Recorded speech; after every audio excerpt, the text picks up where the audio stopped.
All new today. It's one of the biggest unsolved murders of the century. 6-year-old JonBenet Ramsey was found murdered in her home.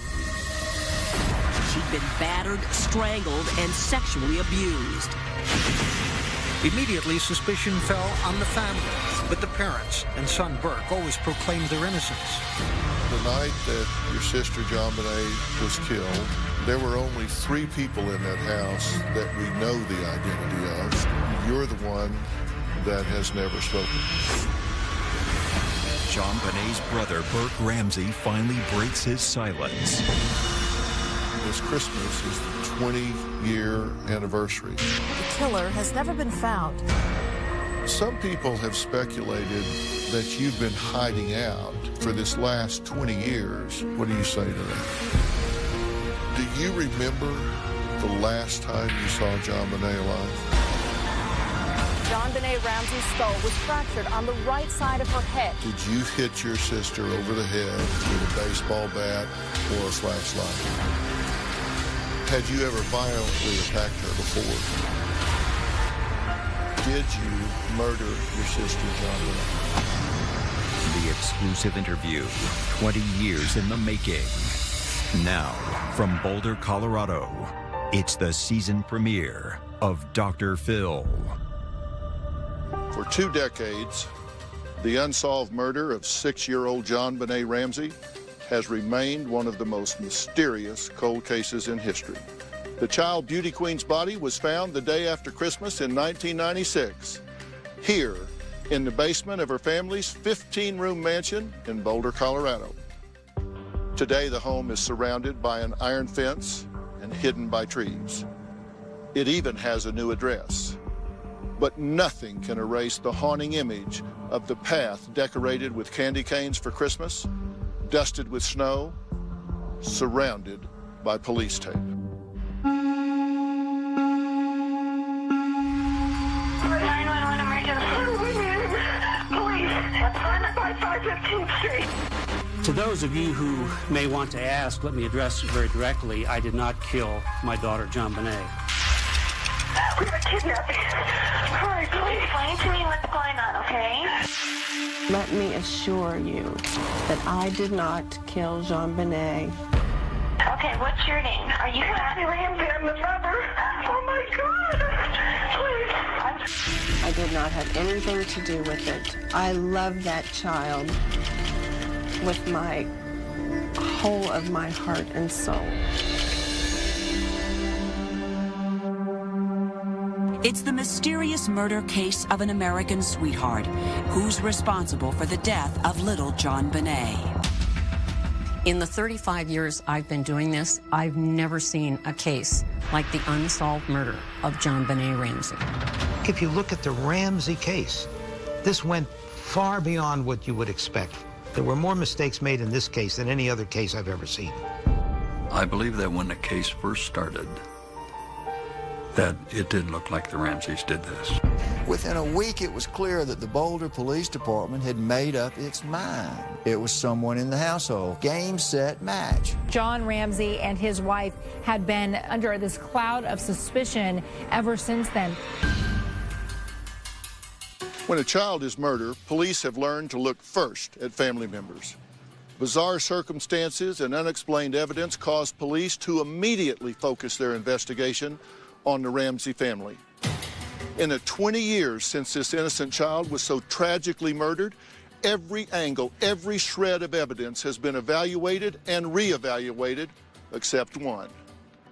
There has been one critically important missing link: JonBenet's older brother, Burke Ramsey.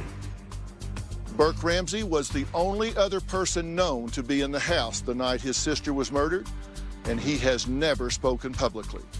He has never answered questions about what happened in this house the night his sister was murdered, until today. Christmas Day, 1996, the Ramsey family had spent the evening at a holiday party. Patsy helped tuck 6-year-old JonBenet into bed. That may have been the last time they saw their daughter alive. 5:30 a.m. the next morning, Patsy woke up early because the family was planning to leave town on vacation. She walked down the back stairs from her third-floor bedroom in their 15-room Tudor-style home in Boulder, Colorado. And she went down the spiral staircase, and 3/4 of the way through the spiral staircase, she saw papers on the floor and started to read them. The ransom note. Patsy skimmed the words. "We've kidnapped your daughter. Don't call the police or we'll kill her. Get $118,000. Patsy was by the phone, so I said, call the police. What's going on there now? We have a kidnapping. Hurry, please. About 20 minutes later, police arrived, followed by the FBI. For the next 6 hours, the Ramseys waited for the kidnapper's promised call. 2 different searches of the house turned up nothing. It was a Boulder police officer, Linda Arndt, who told John to go with his friend Fleet White and search the house one more time. They get to the basement. They go down the hallway towards the wine cellar, and he hits the light switch, and he immediately sees his daughter wrapped in the blanket laying on the floor. He notices her hands are tied. There was a piece of duct tape across JonBenet's mouth. He sees a garrote around the neck. This was not a kidnapping. This was a murder. You have a 2.5-page ransom note, a strangulation, sexual abuse. It just doesn't happen this way. Strange story in Colorado where a 6-year-old girl thought to be a kidnap victim has been found dead. The child beauty queen was found in the basement of her family's home the day after Christmas. It's also reported the girl was strangled with a noose-like cord and her mouth taped, and there were no signs of a break-in. JonBenet Ramsey's skull was fractured on the right side of her head. She'd been battered, strangled, and sexually abused. There was no sign of forced entry, no footprints in the snow. The rope used to choke JonBenet was tightened with a paintbrush from her mother's hobby kit. An alleged ransom note was written on a pad of paper from inside the house. The brutal killing of a pageant princess is raising troubling questions in many minds about child beauty contests. I think the JonBenet Ramsey case would have stayed a local story if it wasn't for one element. And that was those pageant videos that were released within a few days after the tragedy. Those videos showed a certain amount of sexuality for the young child. People try to make it seem ugly and something that it wasn't, and I just know how much fun it was. What a good time we had together doing it. There were some negative connotations to these images, you know, whether the child had been pushed too far, or whether this was symptomatic of some end result that caused the death of this child. For 2 weeks now in Boulder, Colorado, an American tragedy has been unfolding. Tonight, no new clues in the search for answers. The setting for this murder was not typical. Very affluent, exclusive neighborhood, beautiful multi-million-dollar home. All of these things led many people to believe, well, there can't be a bad guy walking around a place like that. It must be the parents or her brother. The evidence that points to the Ramseys, I think, is the fact that they were in the house at the time of the murder. Immediately, suspicion fell on the family, but the parents and son Burke always proclaimed their innocence. The list of suspects narrows. Soon, there will be no one on the list but you. JonBenet Ramsey's parents hired attorneys shortly after their 6-year-old child was murdered and have communicated with police only through legal representatives. It has been said that you and Patsy did not cooperate with the police, that you in fact obstructed this investigation. Well, it's totally false. Police came to our home and we talked to them for, it seemed like hours. And they started this, well, we need you to come down to the police station. And by now we had media trucks out in front, and Patsy was in no condition to be moved. She was in bad shape.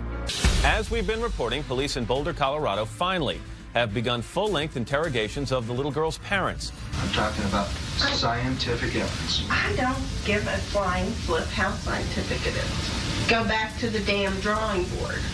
I didn't do it. They were still suspects in the eyes of the public and the police, who continued to focus almost exclusively on them, particularly Patsy. The theory was that JonBenet was killed by Patsy over bedwetting, and that the garrote was constructed for some reason to make it look like it was a kidnap killing gone bad. That was all part of the staging. The garrote had intricate, complex, even unusual knotting. Someone knew what they were doing. There are several key people investigators would like to question. Tops on the list, John and Patsy Ramsey, as well as their son Burke. Coming up, the interview 2 decades in the making. JonBenet's brother Burke breaks his silence. You answer all the questions. You said I can ask you anything. Nothing is off limits. You speak about this one time. We now return to a Dr. Phil exclusive. It's been nearly 20 years since 6-year-old JonBenet Ramsey was found dead in her parents' home. Her killer never brought to justice. In the enduring mystery of JonBenet's murder, Burke Ramsey was the 9-year-old brother who, by all accounts, slept soundly in his room that Christmas of 1996, while his sister's skull was fractured and she was strangled nearby. Her parents, John and Patsy, and 9-year-old brother Burke, were investigated but never charged. So the question becomes, who? And the only other person in the house that night that we know of was Burke Ramsey. So, does JonBenet's brother Burke have some memory locked away that could unlock the case? Some people said that you had gone to great lengths to distance Burke from the Boulder police investigation. Not at all. I've heard rumors where, well, we were hiding Burke because he was this crazy kid. Well, that wasn't the case at all. Yes, we were hiding him from the media, but no, we didn't hide him from anybody. We protected him. We hid him. We were worried about his physical safety. I mean, we were under assault by the media and press and cameras and people we didn't know who they were. We just didn't want Burke recognized because he was growing up. He was not a 9-year-old boy anymore. He was an 11-year-old, 12-year-old who wanted to have a normal life. Would you respect our privacy, please? It's being reported that investigators want to interview JonBenet's brother, Burke. But why? The experts say investigators want to re-interview Burke in the hope that he can help them piece together some new information. Detectives want to talk to JonBenet's 23-year-old brother, Burke, who was 9 at the time of the murder. Many people bandied about the theory that Burke himself could be responsible for the murder. As recently as 2010, investigators wanted to interview Burke Ramsey again. Burke did not speak to them. Why, 14 years after JonBenet's death, did detectives still want to talk to him? Today, Burke breaks his 20-year silence and finally tells us what he knows about those tragic events.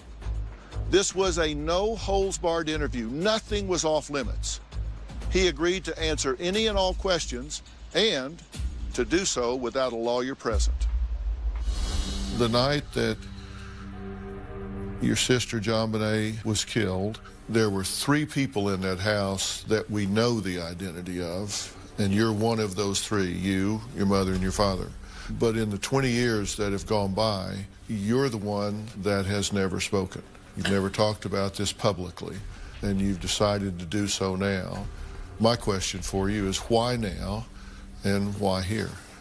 For a long time, the media basically made our lives crazy. I mean, it's hard to miss the cameras and news trucks in your front yard, and we'd go to the supermarket sometimes and there'd be a tabloid, you know, with my picture, JonBenet's picture, plastered on the front. They would follow us around. Seeing that as a little kid, it's just kind of a chaotic nightmare. So I was pretty skeptical of like any sort of media. Like it just made me a very private person. As to why I'm doing it now, it's the 20th anniversary and there's apparently still a lot of attention around it. Well, my goal here is that You answer all the questions. You said, I can ask you anything. Nothing is off limits. You speak about this one time. Some people have speculated that your parents weren't protecting you, they were hiding you. Yeah. And that for this last 20 years, that you've been hiding out instead of just choosing not to speak. What do you say to that? For the last 20 years, I wanted to grow up like a normal kid, which does not include like going in front of TV cameras. But if you had answered the curiosity, might that have stopped it all? To me, it seemed like it would rouse it all up again.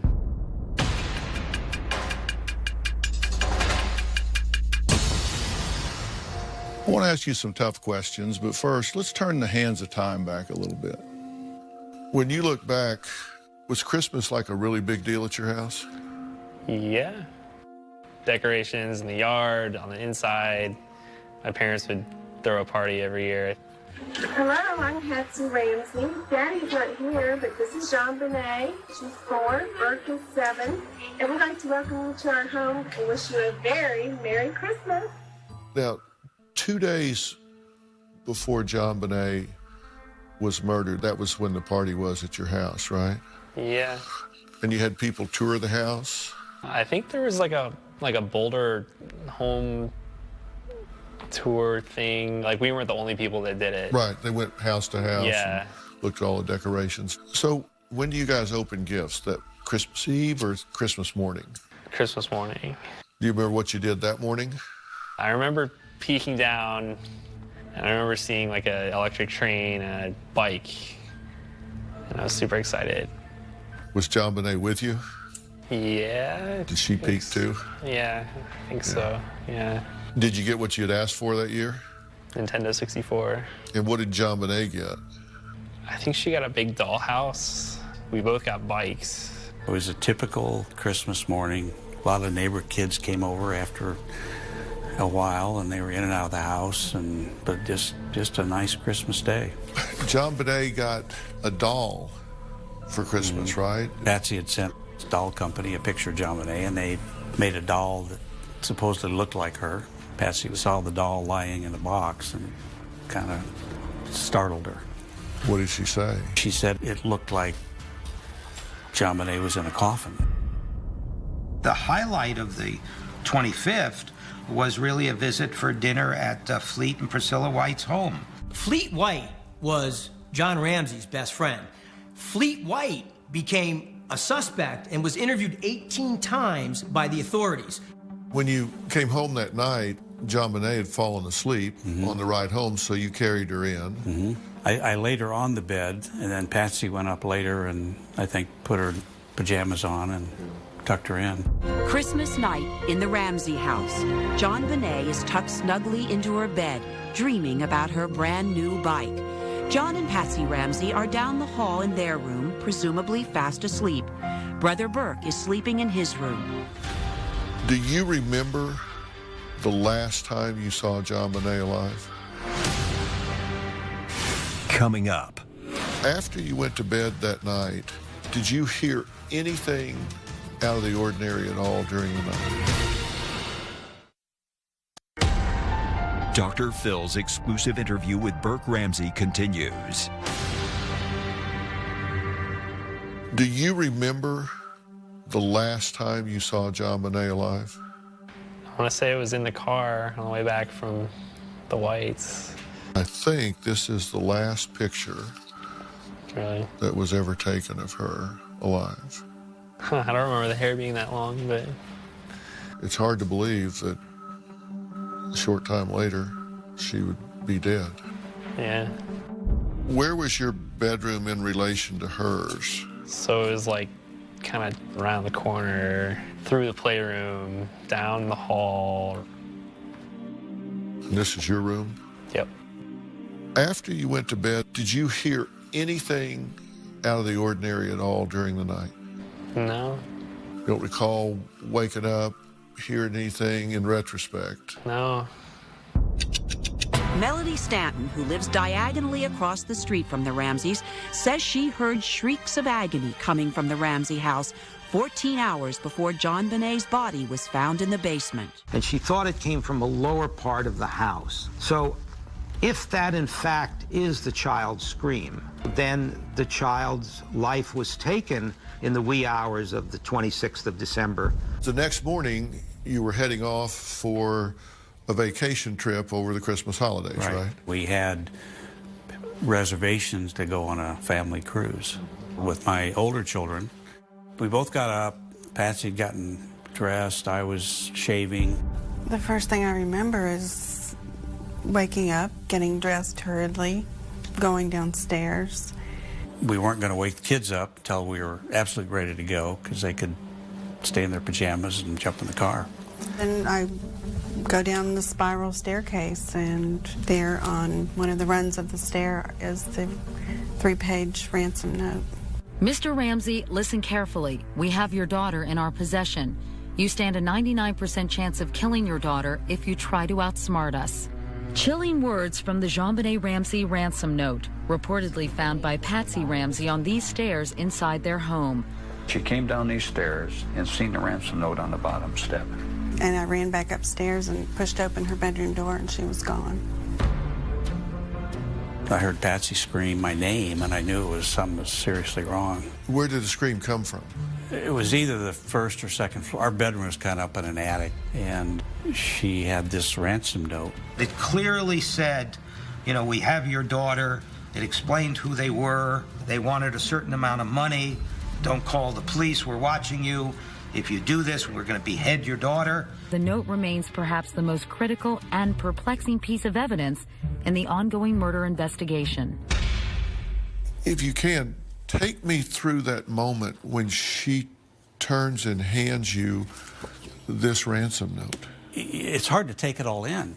As I recall, it was like, what? Your daughter's been taken, and it's a horrible, horrible feeling. I had that punch in the stomach feeling, and then I was trying to absorb what was said in this 3 pages of scribbling. The ransom note threw everybody off. It was written on a notepad belonging to the Ramseys with one of their pens, and it took at least 15 minutes to write it. The ransom demand was for $118,000, which was exactly what John's Christmas bonus was. Colorado newspapers are reporting that a practice ransom note was found, written on paper found in the Ramsey home. So there's a lot of suspicion around the note. If somebody is going to kidnap somebody, by the way, you bring the ransom note already written. You don't write it inside the house. I had it laid out on the floor because I was trying to, read it all at once. Patsy was by the phone, so I said, call the police. 911 emergency.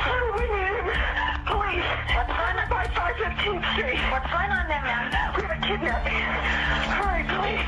By the time the first officer arrived at the scene, the house is filled with Patsy and John's friends. They called the Whites. They called Fernie's. They called their pastor, the minister of their church.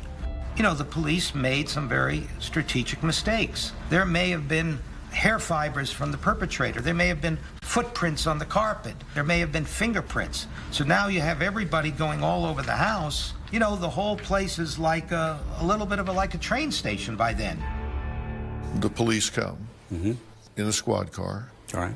Did that concern you? It says 2 men are watching your daughter. If you even talk to a stray dog, no, she's dead. I would have called the Army if I could have. But they pulled up in a police cruiser. Well, and they didn't know what was going on exactly, and so I don't fault them for that. So you're okay at that point with what they're doing? I want to get as much help as I can lay my hands on to find my child. Do you remember waking up that morning? Yep.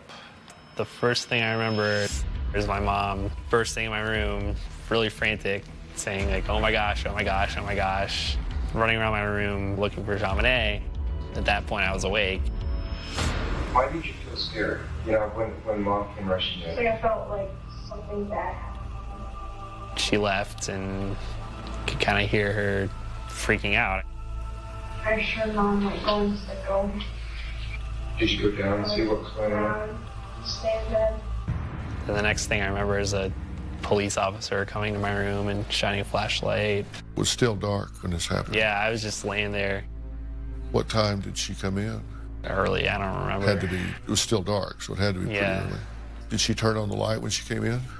I don't remember if she did or not. How long after she came in before the police officer came in?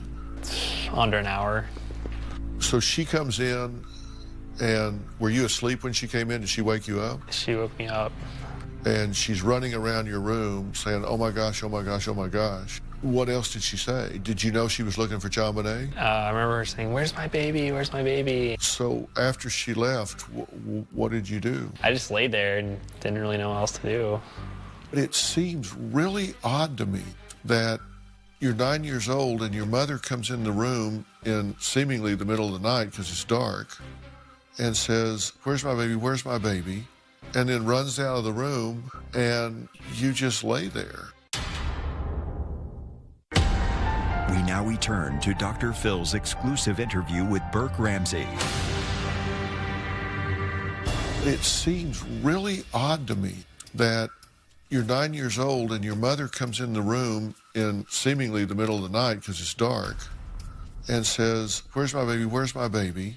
And then runs out of the room and you just lay there, as opposed to getting up and going out and saying, what's going on? And then a police officer comes in your room, which I assume is the first time in your entire life that a police officer has come in your room with a flashlight, looking around, and you still just stay in bed. To be fair, I didn't know it was a police officer. It was just kind of... But somebody comes in your room with a flashlight, and you never get up and say, what is going on here? I guess I kind of like to avoid conflict, or I don't know. I guess I just felt safer there. Were you curious? I'm not the worry type. I'm not the... I guess part of me doesn't want to know what's going on. Critics would say you weren't curious because you already knew. He didn't have to get up and go check because he knew exactly what had happened. I was scared, I think. I mean, I didn't know if there was some bad guy downstairs that my dad was chasing off with a gun, or, you know, I had no idea. Were you concerned leaving him alone in the room? Well, knowing that his sister had been taken. Yeah. We knew where he was. He was safe. And at that point, that's what we wanted to be sure of. We were so focused on JonBenet being gone, I guess. So 2 hours later, a detective comes. Linda Arndt. Okay. And was she helpful? Yeah, I mean, she was trying to sort things out, and I remember she sat me down and said, you know, when you talk to this person they call, you've got to insist you hear JonBenet's voice. So I was, you know, as ready as I could be for that call. And of course, 10 o'clock came and went. So at the time, you felt like she was being helpful. You had no idea that she considered you. Oh, no. To be the culprit. Yeah, no, absolutely not. Linda Arndt, the lead detective that was there, went on national television a few months ago and said, I didn't act right, I was too calm, cordial. Did it surprise you to hear that that was her reaction?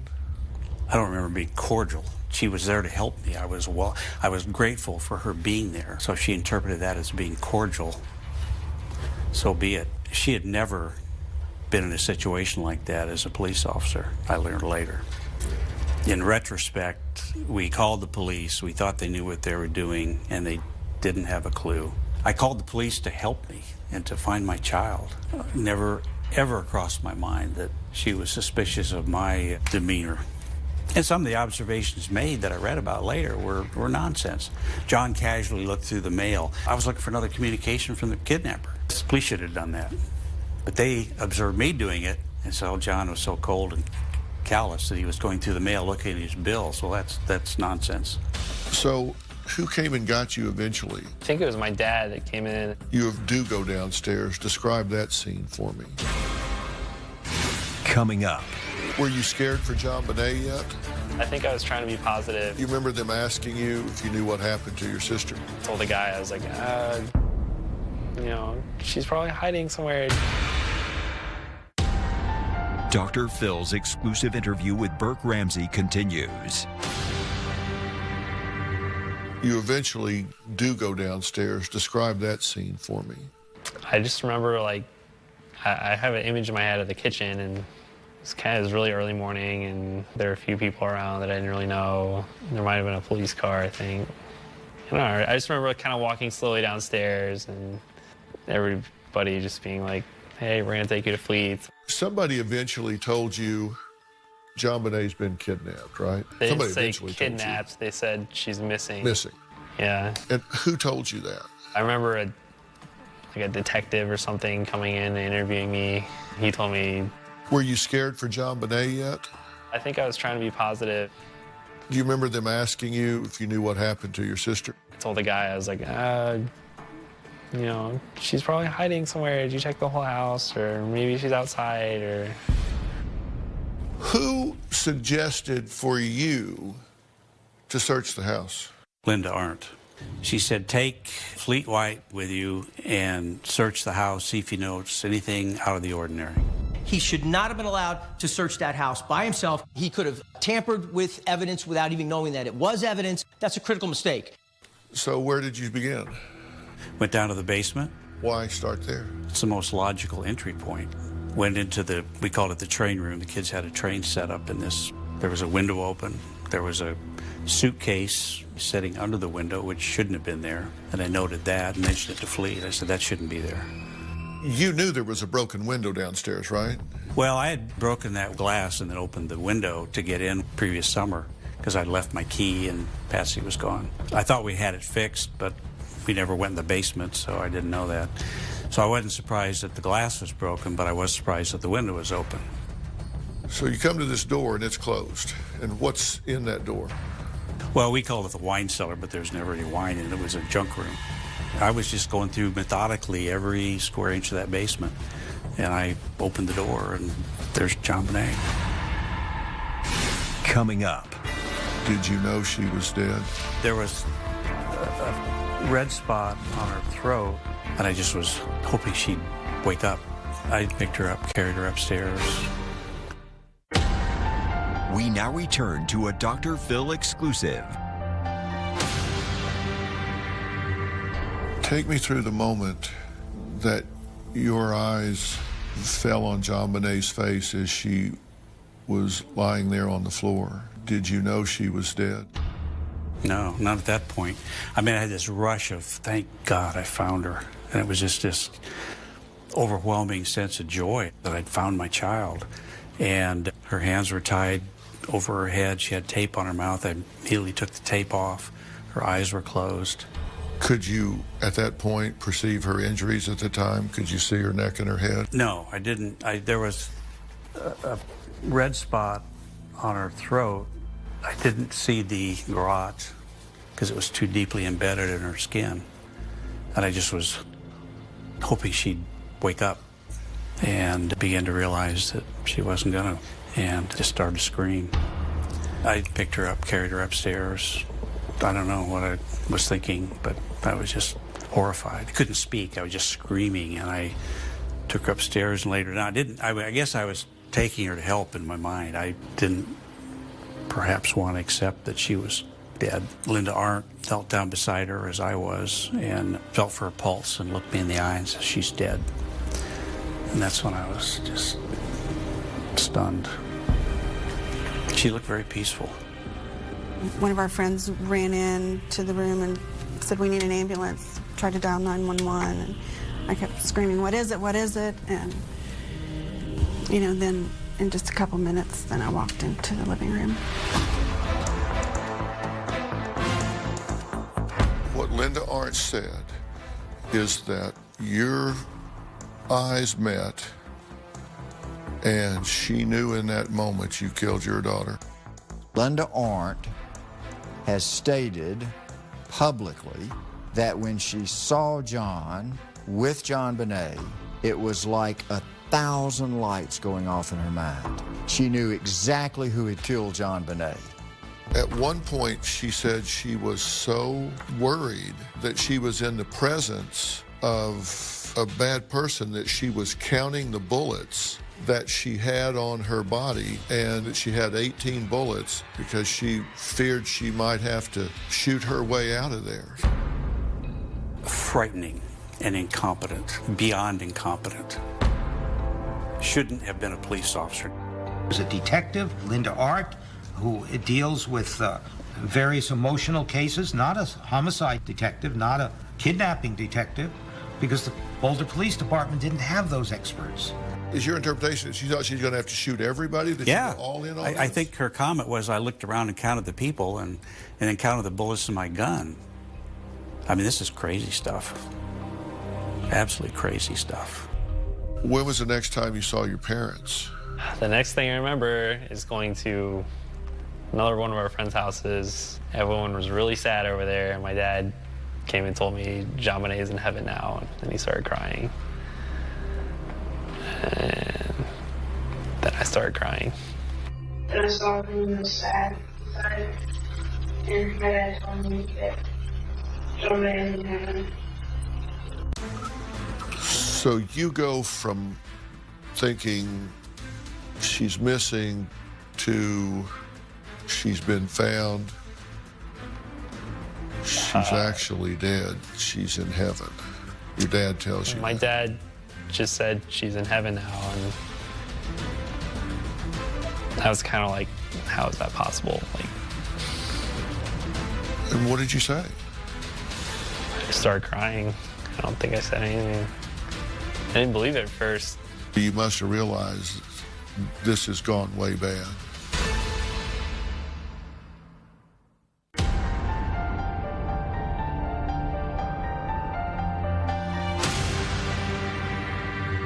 Are Patsy Ramsey's writings getting red flagged by Boulder cops? 3 days after she gave police a fourth handwriting sample, the mother of JonBenet Ramsey is being asked for a fifth sample. The ransom note was a big monkey wrench in this case, and it threw everybody off.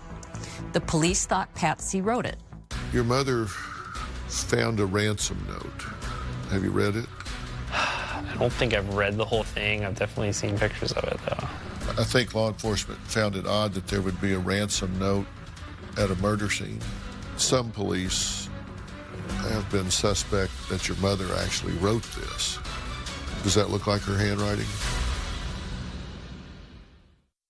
Tomorrow, Burke finally addresses the strange and unexplained evidence that has led people to speculate that he murdered his sister. Take a look. Tomorrow on an all-new Dr. Phil. What's your name? Are you Patsy Ramsey? I'm the mother. Oh my God! There's a lot of debate about where you were when that 911 call was made.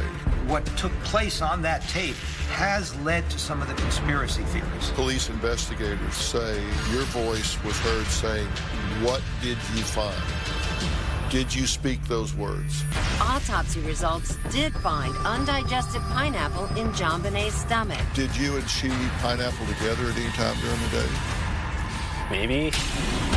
The lead investigator says one of the reasons that he believes that you are the culprit here is that on the day of your sister's murder, you never asked about her welfare.